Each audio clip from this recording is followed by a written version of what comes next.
65 anyos nga babayeng pasahero sa Mactan-Cebu International Airport nga paingon unta mularga sa Dubai, wa mahinayon human nagisi ang iyang passport. Samtang giswipe kini sa usa sa mga staff sa usa ka airline company samtang anaa siya sa check-in counter. Siluan Mayrundina sa report.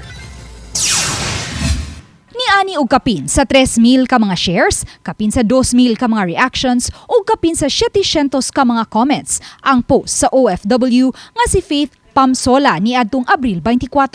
Sa post, iyang gibutyag nga padung untang mularga sa Dubai ang iyang 65 anyos nga inahan nga si Mavelyn Ann Sulib ni adtong Abril 24 sa buntag. Apan wa kini mahinayon, human nagisi ang passport sa iyang inahan, dihang giswipe sa machine sa usa sa mga staff sa airline company ang passport sa iyang mama. Giswipe niya og kaupat yun nga gisunod-sunod gani yun.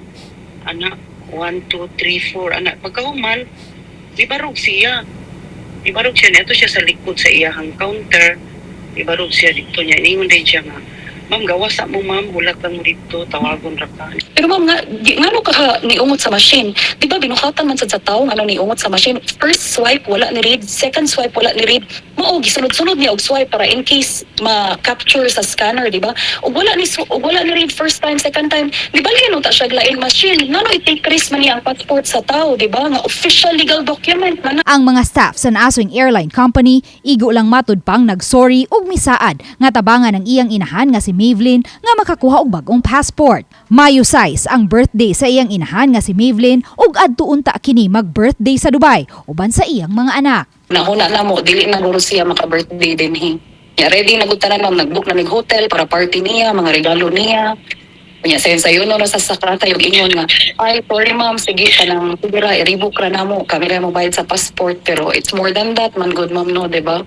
Apan hangtod kaganihang buntag, wala pay nahatag nga update ang airline company kabahin sa bagong passport sa iyang inahan ug sa pagparibok sa iyang flight. Nakig-alayon na usab kanila ang Operations Department sa Mactan-Cebu International Airport ug mipasabot sa hitabo human sila nakahimo og investigasyon. Ang Department of Transportation mipasidaan na sa mga airline staff nga posibleng mag-atubang kini og sanksyon kung mapamatud-ang tinuyo ang pagisi sa passport sa 65 anyos nga babaeng pasahero. Samtang gikalipay ni Faith ang maong kalambuan, apan nasagmuyo siya kay human miluwat og pamahayag ang DOTR natangtang na usab ang iyang post ug adunay misway pag-hack sa iyang social media account. Around 4 or 5 p.m. Dubai time, ipang-report, naka-receive ko notification na my post has been reported and kanang nag-violate kuno ko.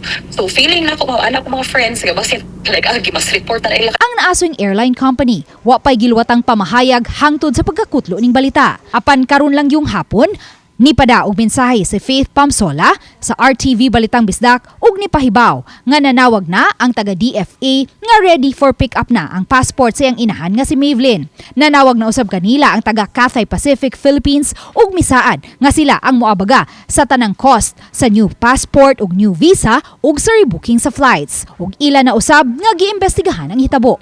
Uban ni Godfrey Rilien, Luan Merondina, Balitang Bisdak.